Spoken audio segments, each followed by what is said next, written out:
여호수아 1장 8절 9절 말씀 함께 같이 읽도록 하겠습니다. 이 율법책을 내 입에서 떠나지 말게 하며 주야로 그것을 묵상하여 그 안에 기록된 대로 다 지켜 행하라. 그리하면 내 길이 평탄하게 될 것이며 내가 형통하리라. 내가 내게 명령한 것이 아니냐. 강하고 담대하라. 두려워하지 말며 놀라지 말라. 내가 어디로 가든지 내 하나님 여호와가 너와 함께 하느니라 하시니라. 아멘. 어제는 묵상에 대한 단어에 대해서 말씀을 드렸죠. 하가라는 히브리어 묵상, 씹고 뜯고 맛보고 즐기는 겁니다. 하나님의 말씀을 그 내 삶 가운데 적용시키기 위해서 그 말씀을 깊이 읊조리는 것, 이것을 묵상이라고 얘기합니다. 여호수아에게 이 가나안 땅 들어가서 정복 전쟁을 해야 될 여호수아에게 이 여호수아에 대한 가나안에 대한 지형을 파악하고 군사 물자를 준비하고 무기를 장착하고 군인들을 훈련시키고 전략과 전술을 개발해서 가나안 땅을 이기는 것이 아니라 가나안 땅에 들어가서 해야 할 일은 하나님의 말씀을 묵상하는 거예요. 전투와 전혀 상관없는데 하나님은 하나님의 말씀을 네가 네 삶 가운데 묵상하고 있을 때 그 나머지 것들을 하나님이 하나님의 방법으로 해결하시며 하나님의 방법으로 채워가실 것이다 라는 것을 분명히 말씀해 주시고 있는 하나님만의 방법이 묵상이라고 얘기를 했습니다. 그래서 모세가 죽은 후에 두려워 떨고 있는 이 여호수아에게 가나안 땅을 내가 차지하게 만들 것일 테니까 너는 네가 해야 될 사명은 말씀을 묵상하라 라고 말씀하시는 것이 어제 5절에서 8절까지의 말씀 내용입니다. 그렇게 율법책을 내 입에서 떠나지 말게 하여 주야로 그것을 묵상하여 그 가운데 기록된 대로 다 지켜 행하다 보면 무슨 일이 생기냐면 8절 후반절에 그리하면 내 길이 평탄하게 될 것이며 내가 형통하리라 라고 나와 있습니다. 그 결과는 평탄과 형통입니다. 이 형통이라는 복을 주시는데 이 형통의 히브리어가 샤칼이라는 단어예요. 이 샤칼이라는 단어의 뜻이 어떻게 되냐면 우리말로는 형통이라고 번역되어 있는데 물론 형통이라는 말 우리가 알고 있는 그 형통이라는 뜻도 있어요. 없진 않지만 이 샤칼이라는 단어의 원 의미는 뭐냐면 지혜롭다, 총명하다, 지혜롭게 행하다, 교차하여 두다 이런 의미가 있어요. 하나님의 말씀을 묵상하면 지혜롭게 되고 총명하게 된다는 거예요. 그러니까 지혜롭게 행하며 총명하게 행하는 것이 뭐라고요? 형통한 거라고요. 하나님의 말씀을 묵상해야 지혜롭고 총명하게 행할 수 있는 거죠. 당연한 거죠. 하나님의 말씀을 곱씹고 그것을 삶에 녹여내면 당연히 지혜로워지고 총명해지는 것은 맞죠. 이게 큰 복입니다. 이보다 더 큰 복이 어디 있습니까? 우리가 흔히 알고 있는 형통은 잘 되는 것, 만사가 다 잘 되는 것, 다 모든 소원이 이루어지는 것, 들어가고 싶은 학교 다 들어가고 직장에 잘 들어가고 돈도 잘 벌고 건강도 유지하고 형통이라고 얘기를 합니다. 하는 일마다 다 잘 되는 것, 그걸 우리는 늘 흔히 형통이라고 하는데 성경이 말하는 이 샤칼이라는 단어는 우리가 잘 되기를 성경이 바라지 않아서 그런 의미가 아니다는 아니에요. 그런 의미도 있어요. 근데 성경이 말하는 진짜 형통의 의미는 지혜로운 거예요. 어떤 대상을, 어떤 물건을, 어떤 사건을 주의 깊게 집중해 보는 거예요. 하나님의 말씀을 묵상할 때 그 사건과 사고 가운데, 문제 가운데, 그 사람 가운데 하나님을 숙고하고 하나님께 집중하며 하나님이 우리에게 무엇을 주셨는가에 대해서 집중할 수 있는 거예요. 지혜로워지는 거죠. 그리고 샤칼이라는 단어에는 통찰하다, 이해하다라는 뜻도 그 안에 들어가 있어요. 그러니까 우리의 묵상의 대상이 누구냐면 하나님이잖아요. 그렇죠? 문제를 묵상하는 게 아니라 하나님을 묵상해야 되는데 하나님을 통찰하게 되는 거예요. 하나님이 어떤 분인지를 알게 된다는 거예요. 우리가 하나님이 어떤 분인지를 알게 되면 그분의 뜻대로 갈 수가 있게 되는 거예요. 그게 묵상의 의미예요. 근데 아까 묵상의 의미 중에 마지막에 아주 특이한 것 하나가 있어요. 묵상이래. 형통이라는 단어, 샤칼이라는 단어의 마지막 부분에 보면 교차하여 두다라는 뜻이 있다고 그랬어요. 교차하다. 창세기 48장 14절에 보면 이스라엘이, 여기서 말하는 이스라엘은 야곱의 바뀌어진 이름이에요. 이스라엘이 오른손을 펴서 차남 에브라임의 머리에 얹고 왼손을 펴서 므낫세의 머리에 얹으니 므낫세는 장자라도 팔을 엇바꾸어 얹었더라. 이렇게 축복 기도를 한 거예요. 원래는 왼쪽에다가, 아버지 왼쪽에다가 요셉이 므낫세를 두었어요. 그래서 므낫세가 왼쪽에서 이렇게 안수를 받고, 차자는 에브라임은 오른쪽에 두어가지고 왼손으로 안수를 받을 수 있도록, 장자가 오른손으로 안수 받을 수 있도록 했는데, 이 야곱이, 다시 말하면 이스라엘이 이렇게 축복을 하는 거예요. 교차하여 팔을 두는 거예요. 그래서 성경학자들은 이걸 이렇게 해석합니다. 야곱이 통찰력을 가지고 사력 있게 신중하게 행동했다, 샤칼했다라고 얘기해요. 요셉의 생각은 큰아들이 오른쪽에서, 오른쪽은 굉장히 중요한 의미를 갖고 있거든요. 이스라엘 백성들에게 장자의 의미, 오른손, 그래서 주의 오른손의 능력으로, 이런 의미가 거기에 있는 거예요. 근데 야곱은 이렇게 한 거예요. 통찰력을 가지고 샤칼한 거예요. 이걸 뭐라고, 이걸 형통이라고 부른다고요. 내 방법대로 하는 게 아니라 누구예요? 하나님의 방법대로 하는 것을 샤칼이라고 얘기를 하는 거예요. 하나님이 선택하신 일을 하나님이 하시도록 눈이 열리고 귀가 열리는 것이 형통이에요. 요셉 자기의 생각은 므낫세에게 장자니까 장자권을 주었으면 좋겠는데, 하나님께서는 차자인 에브라임에게 주라는 거예요. 나는 그 뜻을 모르겠고 내가 왜 그렇게 해야 되는지 모르겠지만 하나님이 그렇게 계획하시고 일하신 것이니까 그게 더 좋은 결과를 가져올 것이라는 사실을 믿고 신뢰하기 때문에 그 손을 엇바꾸었다. 이게 야곱의 생각이잖아요. 교차하여 두다, 이걸 샤칼이라고 얘기합니다. 형통이라는 단어 하나만 더 얘기해 봅시다. 창세기에 형통이라는 단어를 3번이나 사용한 사람이 요셉이에요.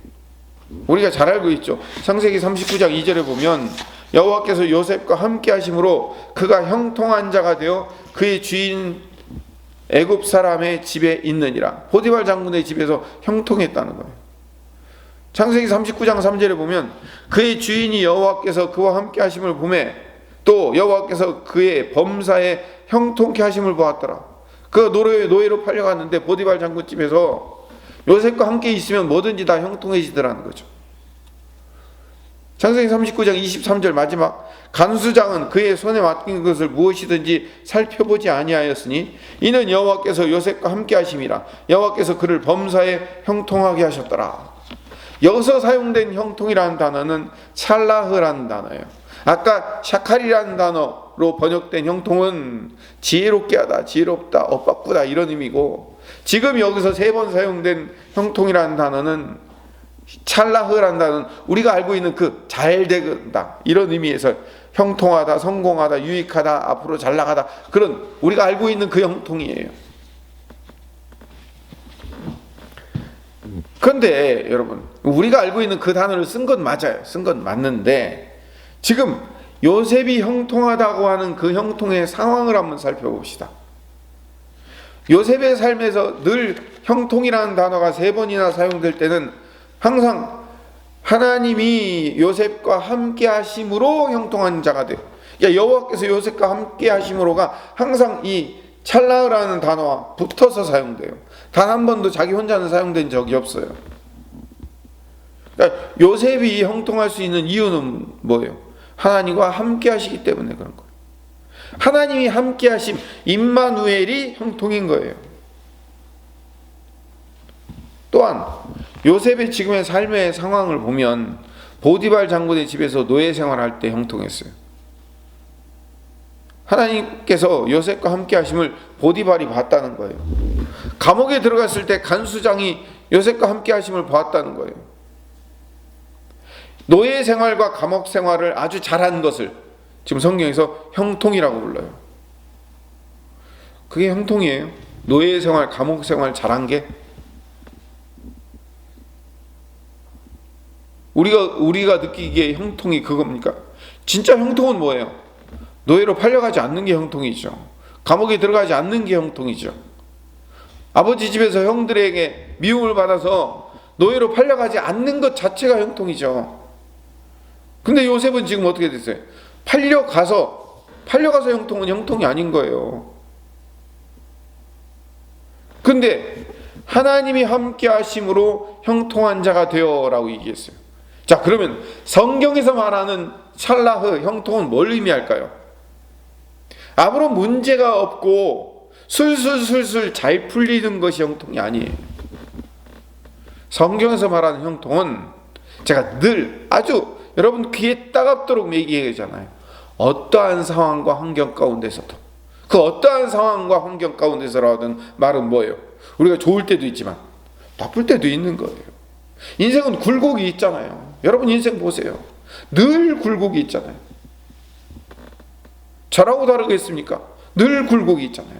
그럼 여러분 주변의 사람들은, 여러분 가족과 이웃과 여러분 주변 사람들은 다 형통한다고 해가지고 전부 다 일사천리로 잘만 됩니까?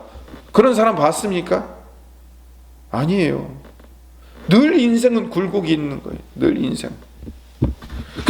이 굴곡 있는 인생을 한마디로 얘기하면 어떠한 상황과 환경 가운데서라는 거예요. 하나님은 우리의 어떠한 상황과 환경 가운데서도 하나님이 우리와 함께 하시기 때문에 형통한 거예요. 잘 될 때 형통한 건 뭐예요? 교만하지 않는 게 형통한 거예요. 잘 될 때 더 잘 되고 더 잘 나가는 게 형통이 아니라 잘 될 때는 교만하지 않는 게 형통이에요. 안 될 때는, 힘들 때는 소망이 있고, 그럼에도 불구하고 하나님이 지켜주시고 다시 회복시켜줄 소망이 있고, 그 소망대로 이루어져 나가는 과정, 회복되어 나가는 과정, 그게 형통이지 않습니까? 하나님께서, 오늘 말씀을 정리합시다. 하나님께서 가나안 정복 전쟁을 눈앞에 두고 여호수아에게 명령해요.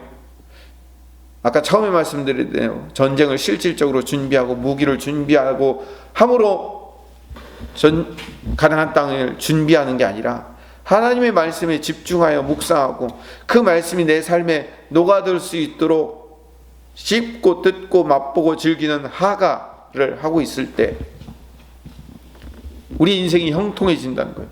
지혜로워지고 사력이 깊어지고 통찰력이 생긴다는 거예요. 그 통찰력이 뭐냐? 그건 하나님의 일하심이기 때문에 내 뜻대로 결정하지 않는 거예요. 하나님의 뜻대로 내가 손을 엇바꿀 수도 있는 거예요.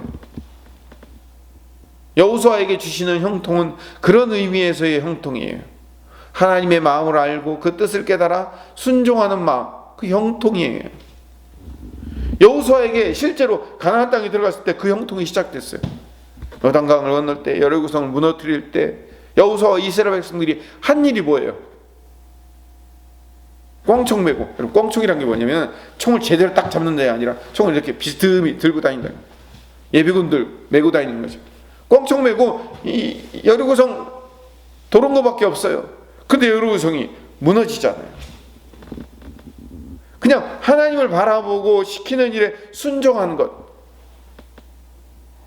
그 형통이 이루어지는 삶의 방법인 거죠. 우리가 같이 하나만 읽고 마칩시다. 여호수아 10장 8절. 그때 여호와께서 여호수아에게 이르시되 그들을 두려워하지 말라. 내가 그들을 내 손에 넘겨주었으니 그들 중에서 한 사람도 너를 당할 자가 없으리라 하신지라. 여호와께서 그들을 이스라엘 앞에서 패하게 하심으로 여호수아가 그들을 기브온에서 크게 사륙하고 베토론에 올라가는 비타레에서 추격하여 아세가와 막게다까지 이르니라.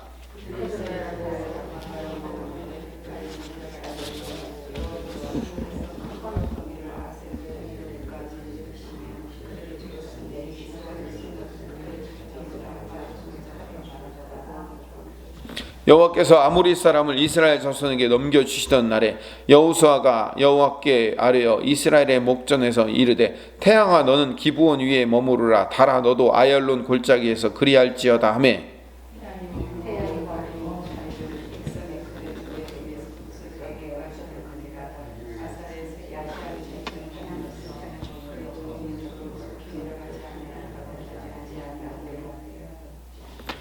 여호와께서 사람의 목소리를 들으신 이 같은 날은 전에도 없었고 후에도 없었나니 이는 여호와께서 이스라엘을 위하여 싸우셨음이니라.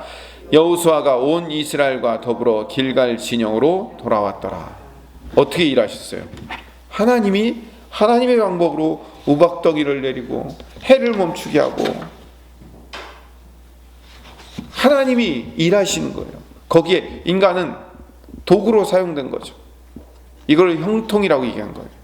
형통은 하나님이 함께 하실 때 이루어지는 결과라는 사실을 깨닫고, 오늘도 이 아침에 하나님 나와 오늘 하루 종일 함께 해 주시옵소서, 내 삶 가운데 진정한 형통의 삶을 살게 하여 주시옵소서라고 기도하시다가 자유롭게 돌아가시도록 하겠습니다.